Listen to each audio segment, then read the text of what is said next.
காலை வேளையிலே உங்களை வாழ்த்துகிறேன், ஆசீர்வதிக்கிறேன். கர்த்தர் என்னை கொடுக்கப்பட்ட வாக்குத்தத்தை வாசிப்போம். அது மத்தேயு 6:33 இடத்தை வாசிப்போம். முதலாவது தேவனுடைய ராஜ்யத்தையும் அவருடைய நீதியையும் தேடுங்கள்.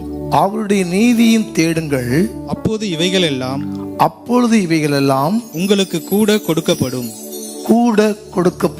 இன்றைக்கு உலகத்துல பாத்தீங்கன்னா வானத்தையும் பூமியும் உண்டாக்கின கர்த்தரிலிருந்து எனக்கு ஒத்தாசை வரும் என்று வேதம் சொல்கிறது. இந்த பூமியிலே வானத்தையும் பூமி எல்லாத்தையும் படைத்த முதல் நாளிலே ஆதியிலே தேவன் 6ஆம் நாளிலே மனிதனை உண்டாக்கினார்.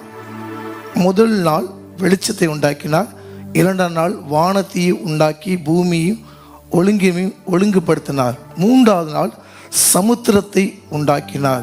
4ஆம் நாள் சூரியனை சந்திரனை உண்டாக்கினார். 5ஆம் நாள் கடல் உயிரினங்கள் பறவைகள் உண்டாக்கினார். 6ஆம் நாளிலே மிருகங்களையும் மனிதனையும் உண்டாக்கினார். ஆதாமை தனிமையில் இருக்கும் போது கர்த்தர் ஆதாமுக்கு ஏவாளை தேற்ற துணையை கர்த்தர் கொடுத்தார்.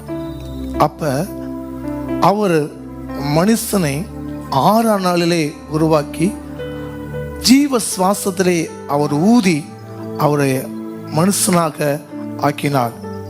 அப்ப யோசிச்சு பாருங்க, நம்ம தேவைகள் இன்னைக்கு இந்த உடல் இருக்கிற ஒவ்வொரு பொருள் பார்த்தீங்கன்னா நுரையீரல், ஹார்ட், கிட்னி, லிவர், மூளை, மிகப்பெரிய விலைமதிக்கத்தக்க பொருள் நம்முடைய ஆண்டவர் நம்ம உடலுக்குள்ளே வைத்திருக்கிறார்கள் கண்ணிலிருந்து.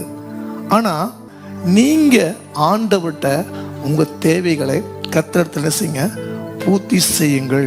நாளைக்கு என்ன செய்ய போறோம், நாளைக்கு என்ன செய்ய போறோம் என்று சொல்லுங்க. எண்ணத்தை உண்போம். மத்தேயு 6ஆம் அதிகாரம் 25-26 வசனம் வாசிப்போம். ஆகையால் எண்ணத்தை உண்போம், எண்ணத்தை குடிப்போம் என்று உங்கள் ஜீவனுக்காகவும் எண்ணத்தை உடுப்போம் என்று உங்கள் சரீரத்துக்காகவும் கவலைப்பட வேண்டாம் என்று உங்களுக்கு சொல்லுகிறேன். ஆகாரத்தை பார்க்கிலும் ஜீவனும் உடையை பார்க்கிலும் சரீரமும் விசேஷித்தவைகள் அல்லவா. ஆகாயத்து பட்சிகளை கவனித்து பாருங்கள். அவைகள் விதைக்கிறதும் இல்லை, அறுக்கிறதும் இல்லை, களஞ்சியங்களில் சேர்த்து வைப்பதும் இல்லை. அவைகளையும் உங்கள் பரமபிதா பிழைப்பூட்டுகிறார். ஆமேன். வேதம் சொன்ன நாளை தினத்தை கருத்து நீ மேன்மை பாராட்டு. நாளைக்கு என்ன நடக்க தெரியாது. ஆனா இன்னைக்கு இந்த ஆத்மாவை பத்தி நம்ம எதுவுமே நம்ம என்ன பண்றோம், பயப்படுறதில்லை.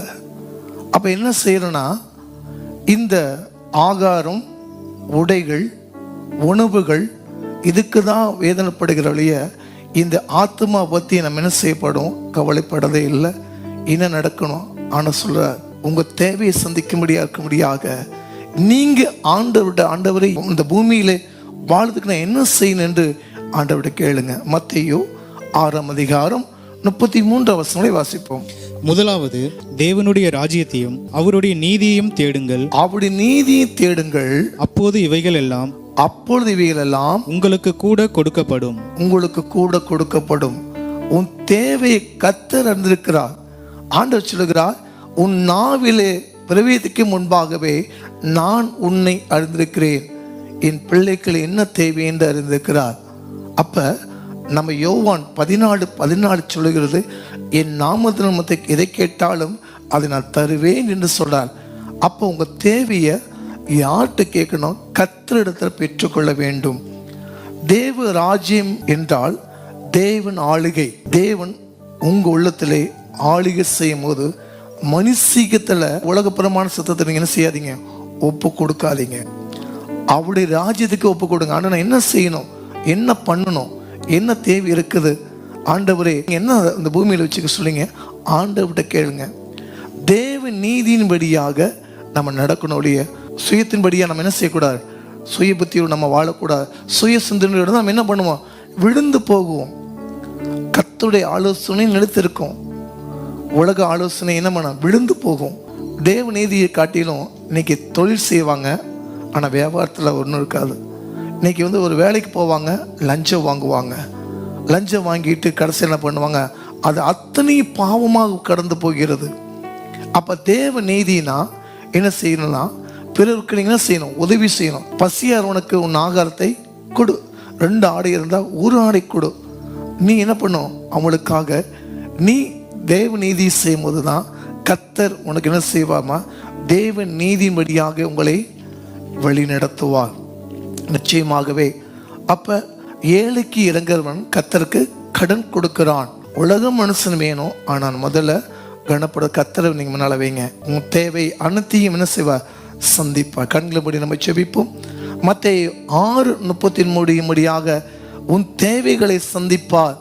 முதல் தேவனுடைய ராஜ நீதி வேலை கூட கொடுக்கப்படும் என்று சொல்கிறார். ஆண்டவரே, என் பிள்ளைகள் என்ன தேவையோ, திருமணத்தை காத்திருக்கலாம், இல்லாட்டி ஆண்டவரே வேலைக்காக காத்திருக்கலாம், குழந்தைக்கு வேணும்னு காத்திருக்கலாம், ஆண்டவர் எனக்கு வீடு கட்டணும் அவன் காத்திருக்கலாம், என் மகனுக்கு நல்ல வேலை வேணும்னு காத்திருக்கலாம். இன்னைக்கு உன் தேவை எது இருந்தாலும் சரி, உன் கண்ணீரை யாவை துடைக்க தேவன், விண்ணப்பத்துக்கு பதில் கொடுக்க தேவன். நிச்சயமாகவே உன் தேவையை கர்த்தரிடத்தை செய்யுங்க. இன்றைக்கு உன் தேவையை நிச்சயமாக சந்திப்பார். வேதம் சொல்லுகிறது, உன் நாவிலை பிரவேசித்து நீ அறிக்கை செய்யும் போது நான் அறிந்திருக்கேன்னு நீங்கள் சொன்னீங்கப்பா. என் பிள்ளைகளை ஆசீர்வதித்து காத்துக்கொள்ளும் இயேசுவின் நாமத்தில் நல்ல பிதாவே, ஆமென். நிச்சயமாகவே கர்த்தர் சொல்லுகிறார், உங்கள் தேவைகளை கர்த்தரிடத்தில் சொல்லுங்க, அவரே உங்கள் தேவையை சந்திப்பார். God bless you.